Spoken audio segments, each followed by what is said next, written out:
What's up, world? Second half, Calvin. I'm back with another hot one, and this one here is fresh off the key, no cut. But before I drop this thing off in the water and get to it, holler at somebody that knows somebody and let them know about this good shit I'm about to cook up.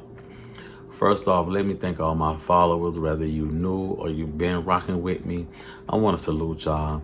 Thank you for hanging in with me. I do read all the comments. I try to reply back to all the comments.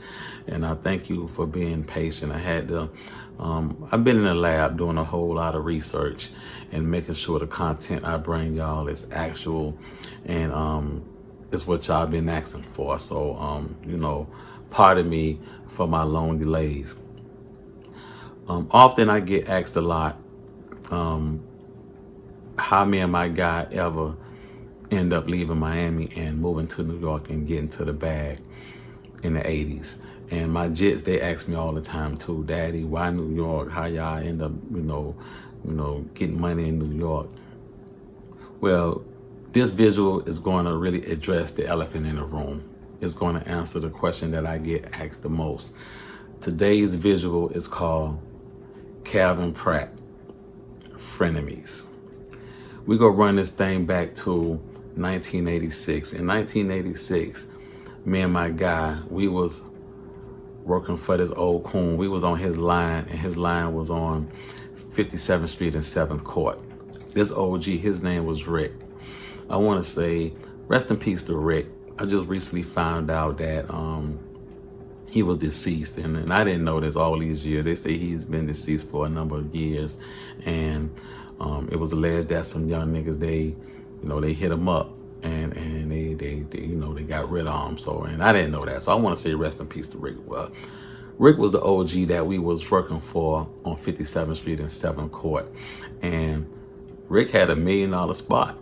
Hands down, this nigga was making 20,000 plus every day. Every day, we ain't talking about just the first and the 15th. Back in the old days, we ain't know nothing about the first and the 15th. Every day was the first and the 15th in Miami, all through every hood. Every hood in Miami was, the first and the 15th. So this nigga had $1 million spot, but this nigga was a millionaire, but he was a funny dude. He was a funny dude. He knew me and my guy, we was different. Only thing we wanted to do was just put on clothes, go shopping, put on clothes, go to Rasul's and tear Rasul's down. And he didn't really like that, because all the other jits that was on his line, and by this time we like 16 years old. I know I'm like 16 years old, and I was like a year or two older than my guy, my best friend. But we were like, one of the youngest ones on the line, but we didn't do what everybody else did. All them other niggas, they was, getting on bone. They was smoking lace, they was drinking, they was smoking square, they was smoking chocolate. They were doing all this at a young age. But we didn't do that. And Rick, he didn't understand that. You know what I'm saying? But he was kind of jealous, you know what I'm saying? Because all the young little eaters in the hood, they used to really be on me and my dog. And he was the type of nigga, even though he was a millionaire and he was married, this nigga was like hitting all the young hoes in the hood. But he didn't like when the little eaters really would be, on me and my dog dick. So the jealousy and all that, it kind of built up to where me and my dog, we got off his line and we left. And I'm going to do a whole visual on how that situation, why that didn't work out. So when we left him, we went to the front street, which was 56th Street and 7th Avenue. This where it all began for me and my guy. We went to the front street, and on the front street on 56, it was 3 spots. And each of those spots was $1 million spots. It was base, butter, and cents. The base, we was on the baseline. We was working for the OG who had the base, which was the crack. And we thought Rick was getting money in the back because Rick had $1 million spot. Shit, OG in the front. This nigga had $1 million crack spot. You know what I'm saying? This is just to give you an example how every street in Miami back then and not only in Liberty City, but in every hood throughout the crib every street was $1 million streets. But we was shocked, to know that, damn, we thought Rick was eating in the back, but fool in the front, he was eating. So He had the $1 million crack spot. Next door to him was the powder spot, which was his little brother powder spot, $1 million powder spot. And then it was the scent spot, the weed spot, $1 million weed spot. And this weed spot was called Awesome. And the Jamaican that ran the weed spot, he was his weed spot, his name was Winston. Cool Jamaican. Cool Jamaican. Always stayed fresh. You know, he was Miami'd out. You know, he was plugged in with the Shower Posse. And he stayed with Clarks. He stayed with Travel Fox. He stayed, you know, with the Bally's and the Rollies and the big links and everything. And he used to always whip through the city in like in the Maxi Pad or a Toyota Corolla. But he stayed fresh. Cool Jamaican. So when we went working up there in the front and we got on the OG line selling crack, you know, that shit warped us. It turned us from boys to men. You know, we soaked up all the game because the OG we was working for, he was approachable. Unlike the nigga in the back, Rick. The OG in the front, he would come talk to us. You know, we'll see him a few days out of the week because he had 3 shifts. He had 3 8-hour shifts. He was different from everybody in Liberty City back then. Everybody else had 12 to 12s. The OG in the front, he had 3 8-hour shifts. He gave us opportunity to go to school and come home and get money. So you know, that was a win-win for us. So he would come talk to us throughout the week and he would give us game. You know, he was approachable. He was likable. Everybody respected him, from politicians to athletes to other millionaire niggas throughout the city. You know, because back then, you know, it was love back then throughout the city house. So I remember one day we get out of school from Edison. We was going to Edison Senior High at the time. And I can honestly say we was kind of late to the party as far as hustling because, you know, right about this time, I'm gonna say it's 1987, but my dudes from Edison, from out the graveyard, and from out the Largemont, and from out the village, you know, them niggas been hitting the road. Them niggas was been hitting the road since 85, 86. Them niggas was tearing Atlanta a new one, Tallahassee, Jayville. Them niggas was all terrorizing everywhere. We was kind of late, you know, getting, you know, into the hustle game. So I remember we get out of school one day and we used to get out at Edison at 2:30. And, you know, we get to the spot by 3 and it's business as usual. You know, the lieutenants, they, you know, they fuck with us and we get there 3:05. Anytime after 3, they would dock us $50. You know, they used to do that all the time. So we used to have to get out of school and hurry and try to get to the spot. So one day we, you know, it's like 6 or 7, nightfall finna hit. And I never forget, a car pulled up, which was like, it was normal because it was so much foot traffic in the 80s as far as drugs, you know, it was normal. But when this car pulled up, usually when a car pulled up, they'll let somebody out and they'll go ahead and you know, spin the block a few times until whoever got out of the car went to cop and get back and they dick off. But this car came up 56 and it stopped. So the driver down the window. And when he down the window, he started asking for Peg. Where Peg at? Yo, where Peg at? But it was normal to us because every day, all day, hoes came through the spot. You know, athletes came through the spot. Police came through the spot. And they knew what it was, but that's how much respect they had for 56th Street. So come through hollering for somebody, it was normal. But it was just something different about this car. So when the car pulled up down the window and said, hey man, where Peg at? Peg was the lieutenant for the powder spot. My boss, his brother, that was his powder spot. So Peg was his lieutenant. And Peg come from out the building, come from between the building. I guess he was back there with the workers, making sure that, you know, the money was right, the count was right, yada, yada, yada. So when Peg comes through the cut, Peg say, here I go. Now, Peg, we called him Peg for a reason. Peg was maybe 280, something like that. No more than 300, but he was, you know, he was diesel with it. Maybe 6 feet, a little over 6 feet. He kept a fresh Esquire fade, grilled up, and every day he wore different colored Dickies with the Bally's. Of course, the usual Rolex, Cuban link, and he always had the fisherman hat on. Fresh. My dog. We used to get a lot of game from Peg. So when Pig come from between the building, one of the dudes get out the car and rush Pig. And him and Pig go to fighting. Now, it was shocking to us because, I'm going to keep on saying it, the OG we was working for, he had so much respect. Like a lot of other millionaire niggas throughout Miami back then, he had respect. Like, you didn't come over that street with that rah-rah. So we instantly knew these niggas got to be desperate, or, you know, they walking around and they driving around in black suits coming on the street doing that, because that just ain't happen. So when he run up on Pig, him and Pig go to fighting. Pig go to mopping this nigga up. Pig go to punishing this nigga. Like punishing him. So as he punishing him, only thing I can remember is none of his jewelry ain't coming off and none of the Rolex ain't coming off. He like real, everything's still intact, but he getting this nigga the business. And he pushing everybody off. Like all the other lieutenants, his Pig brother was out there. He pushing everybody off saying, man, I can fight. I can fight. While simultaneously still dumbing this nigga up. So the dude Pig was mopping up, his friends that was in the car, they hop out the car and they get their buddy and they throw him in the car and they dick off. So Pig, he brushing himself off, you know, he laughing about it, this, that, and the third, and you know, okay, it's back to business. Okay, a few days go by and you know, we ain't thinking nothing of it. We leaving it like that. So I remember one day, like a week later, the OG we was working for, he stepped to us and he told us, he said, listen, man, y'all different. Y'all just different.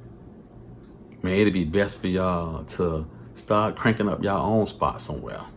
He was like, man, still be down with us, still work for us, but crank up something on the outside somewhere else, man. He said, when that supersede what I'm paying y'all around here, then y'all dick off and y'all concentrate on that. He said, man, because he said, I see something in y'all. Y'all is outgrowing 56th Street. You know, this was kind of nigga he was. He was approachable and he was honest and he was giving it to you blood raw.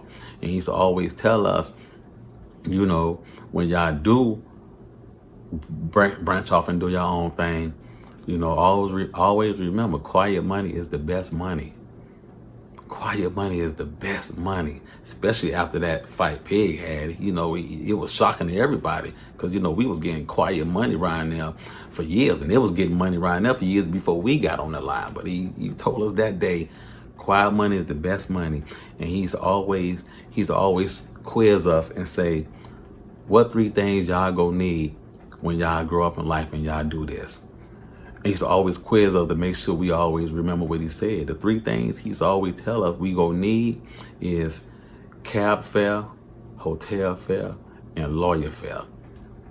He said, as long as you in this game, you're gonna always have to, you go remember those 3 things. If you can live by those 3 things, you always go make it. Cab fare, hotel fare, and lawyer fare. So as he telling us, me and my dog, we kind of, you know, we contemplating on leaving, you know, because, you know, we had it good. But he saw that we was bigger than 56th Street. Because, you know, every time we get a paycheck, the joke used to be, all right, now don't go down there and make Rasul's rich. He said, every week y'all go and blow all y'all money in Rasul. So, because that's what we did. You know, we wanted to emulate, you know, these guys, our lieutenants and our bosses, the OGs, because they stayed fresh and in polo and silk short sets and Bally's and Clarks and Fila velour. And they stayed fresh with the big Cuban links and the Rollies and the Genevas flooded. So, you know, that's all we did every week. So he told us that. We sat on that for a couple of days, but our cue to leave was when, by 2 or 3 weeks later, we get out of school and we get to 56th Street. And when we get around there, we kind of notice it's foot traffic everywhere now. I mean, it's money up and down the street. But we kind of notice the lieutenants ain't fucking with it like they always do, because they used to couldn't wait for us to get out of school and come to the spot and what y'all learned today. What y'all learned there? Nigga, we getting more money than the teachers that work at Addison. We make more money in the day than they make all year.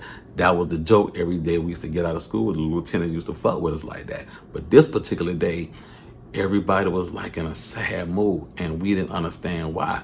So as we clock in and start getting to the money, my lieutenant, at the time, his name was Chick. One time for the OG Chick, he stepped to me and he said, Cal, he said, man, let me holler at you right quick. Let me put a bug in your ear.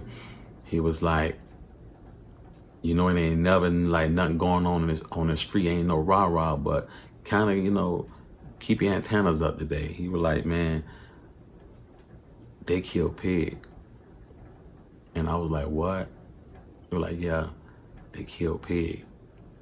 Some niggas laid on Pig and caught him coming out the house, and they hit Pig up. And it was like, damn.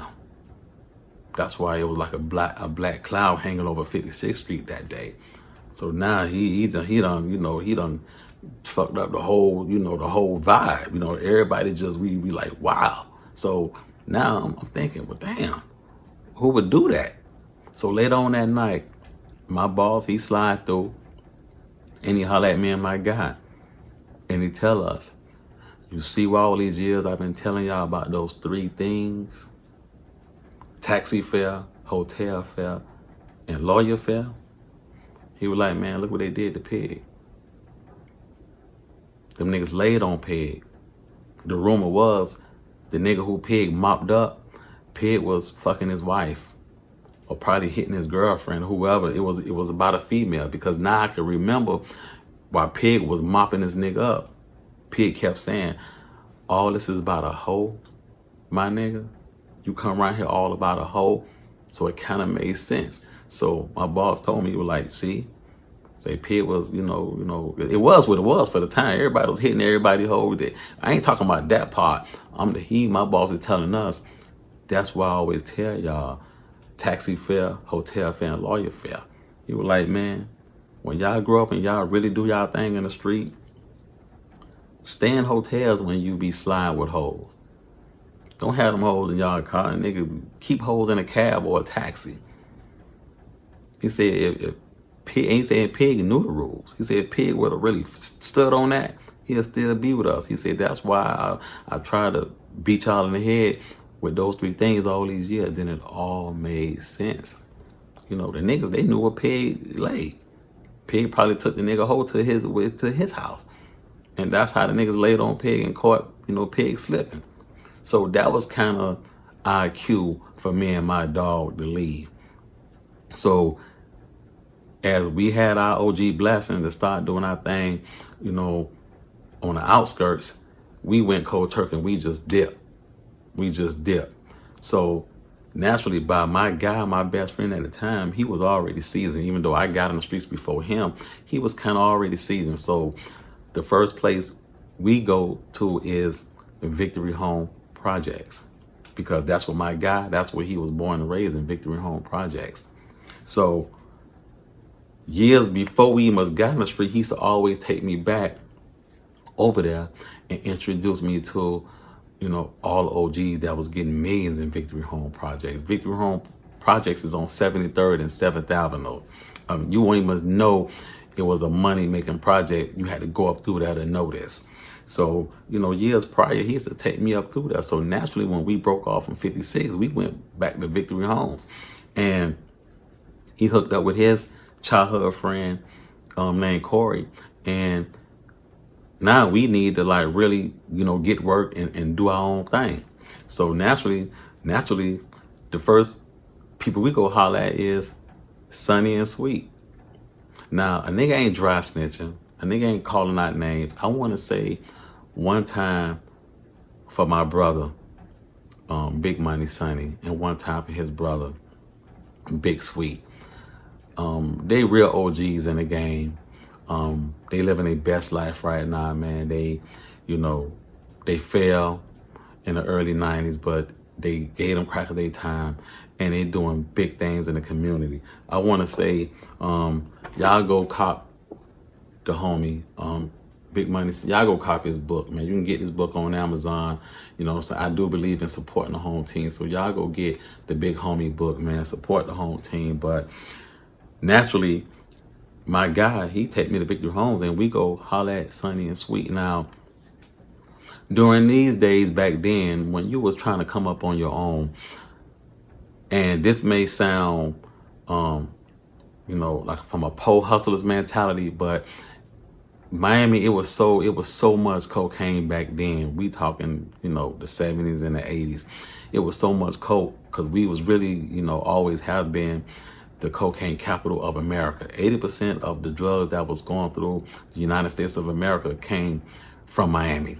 When it came from South America and went through, Panama with Noriega and all them, and went through the Bahamas, the first place it touched down in America was Miami. So we flooded all of America, hands down. You had Texas doing their thing, or Cali, but 80% of the drug that came in the country came through Miami. So it was so available. So from a po hustler's mentality, we had this thing where we used to juggle. If you was a nigga that your money wasn't up, this may sound petty, but you could start off with a $5 juggler and get rich overnight. Now, for those really wasn't born in that time but don't know what I'm talking about, jugglers was $5 crack rocks. They was about this big. And you can go buy a $5 crack rock and you can cut it 3 times. Sometimes you can cut it 4 times. And you can triple and quadruple your profit. And you can come up overnight. Not bullshit. This what it was back in the days. And naturally, we went to Sonny and Sweet. These niggas had jugglers for days on 73rd. You know what I'm saying? Like, hands down, I ain't much go lie. It was what it was back then. So we would go and cop jugglers from Sonny and Sweet down and dice them things up, go to the table and dice them up. And we would come up overnight. That was the easiest way to get in the game if you ain't have money to go grab you an ounce or 250, which was a quarter, or 500, half a bird, or a whole unit. You can go copy some juggler and you can come up. So that's what we did. So we started doing our thing at Victory Homes. Now, Victory Home had so many $1 million spots throughout that bit. You had Jamaican Andrew. You had Reggie, who was getting all type of money in Atlanta. This nigga had like a limousine service. He used to take birds back and forth to Atlanta in his limousine service. You had Sonny and Sweet. You had the Jamaicans who had the weed spot, was called Dobell. Nigga had $1 million weed spot. And then you had the legendary Manny Boo. Now, some days Sonny and Sweet them, they were booming so hard that they couldn't keep it. Everybody was grabbing from the guy. So naturally, we'll go and holler at Manny Boo, because like I say, my guy, he knew everybody over there and they knew him. So one day, Sonny and Sweet them, it was out for a couple of hours, but we needed some work. So we go holler at Manny Boo, and I never forget. My introduction to Manny Boo was, we get off the jitney one day and we go to Victory Homes, and my guy say, man, that's Manny Boo right there. And I say, who? He say, see the nigga right there doing damage to that nigga? It was this big black nigga, mouth full of goals. He had no shirt on. He had some black leather shorts on and some Gucci sandals. And he had a big ass anklet, a big ass Cuban link anklet, said Boo and diamonds. This nigga was pistol whipping this nigga in broad daylight. Blood flying everywhere. And all he keeps saying is, I bet you won't do it again, nigga. I bet you won't do it again, nigga. And everybody, business as usual, the crack money, the powder money, the weed money, everybody just doing them, acting like they don't want to see this. And I'm tripping. Manny Boo is pistol whooping the dog shit out of this nigga in broad daylight. And he sit back in the chair, the nigga dick off, running, crying, bleed, and Manny Boo just sit in the chair. And I'm tripping. And nobody ain't paying attention, ain't batting an eye or nothing. But anyway, that was my introduction to the OG, the legendary Manny Boo. So we go holler at Boo maybe like a day later after he pistol whipped this nigga, but Manny Boo ain't around. And we had just missed Sonny and Sweet, they had just sold out again. So we ain't had time to wait. So we see Cowboy, which is Manny Boo lieutenant. Now, all Cowboy ever wanted to do every day was shoot niggas, get on coke, and fuck hoes all through the project. That's all he wanted to do. So we go see Cowboy. He tells us, oh man, because by now we working with ounces now. So, but we was comfortable with grabbing jugglers because it was a guarantee you go triple and quadruple your money. So now, okay, Cowboy, go get us an ounce. Okay, but y'all stay right here. I'll be right back. Now, we not peeping because we really not seasoned like that. He on heavy coat. It's broad daylight. It's hot as hell outside. And he in a car with a hoe. Y'all just wait right here. I'll be right back. Cowboy never come back. We wait 2-3 hours. Cowboy never come back. So it get late to where we just get on the jitney and we go back home. So the next day we come to the projects. Cowboy ain't around. We see Manny Boo. So we tell Manny Boo what Cowboy did. So Manny Boo tell us, oh man, y'all niggas out tripping, man. Y'all get in the truck with me, right? I got y'all. So I never forget, Manny Boo had a Toyota 4Runner. It was white, sitting on big ass Mickey Thompsons. So we get in the truck and we leave out of Victory Home Projects, but then we go to a game room that's set right on 7th Avenue, right across the street from the projects. So Manny Boo run up in the game room right quick. He come back out. So now nightfall finna hit. So he was like, man, let's take a ride somewhere. So as we riding, he telling me, I like y'all. Now he knew my guy. You know what I'm saying? But he really ain't know me. But he was like, man, I like y'all. I see something in y'all. I see something in y'all. Everybody used to tell me and my guy that. So he was like, man, one thing y'all do, if this is what y'all want to do, get you some land. Y'all get y'all some land. I got a ranch in Texas. And we like 17 years old. None of this shit he's saying is making sense. But he dead ass serious with what he's saying because he's looking like $1 million. So he keeps saying, I got a ranch in Texas. I got a ranch in Texas. And me and my guy, we laughing because, this big black nigga, he got a mouth full of gold. He draped up with jewelry. And it ain't making sense to us. And he keeps saying, oh, y'all see one day. Y'all see one day. Yeah, it'll click one day. So as we driving, we go to Carol City. And we pull up on this street. And we pull up to this house. And as we pull up to the house, man, the house sit on the left side of the street if you facing north. And we pull up and it's had this intercom thing on the big bar gate. So before Manny Boo could say something, a lady on the intercom said, hey, Boo, what's up? Now we tripping. Me and my guy look at each other. How the fuck she knew this was Boo? It was us out in the truck. How she knew this? The only thing is like an intercom on the gate. This shit was like the Ring camera decades before the Ring camera. So she go to talking to him. And he go to talking to her like he knew what was going on. We tripping. How the fuck she knew we was out there? So she, who them little boys is in the car with you, boy? We like, hold these my little workers. So he say, man, I need some dope.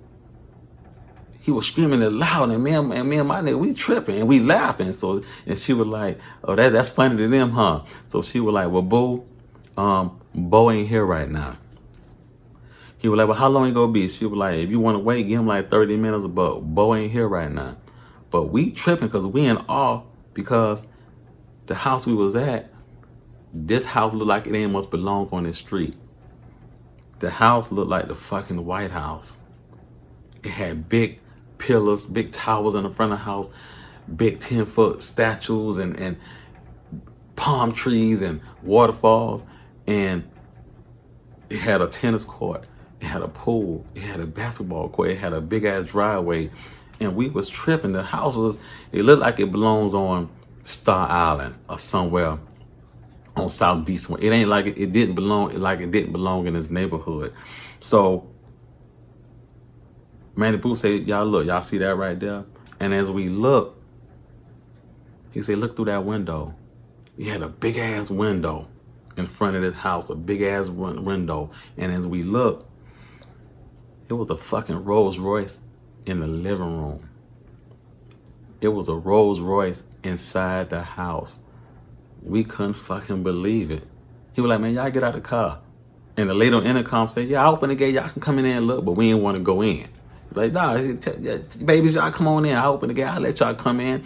But we just got out the truck and we stood by the gate. And we was looking. And it was a fucking Rolls Royce parked in the living room.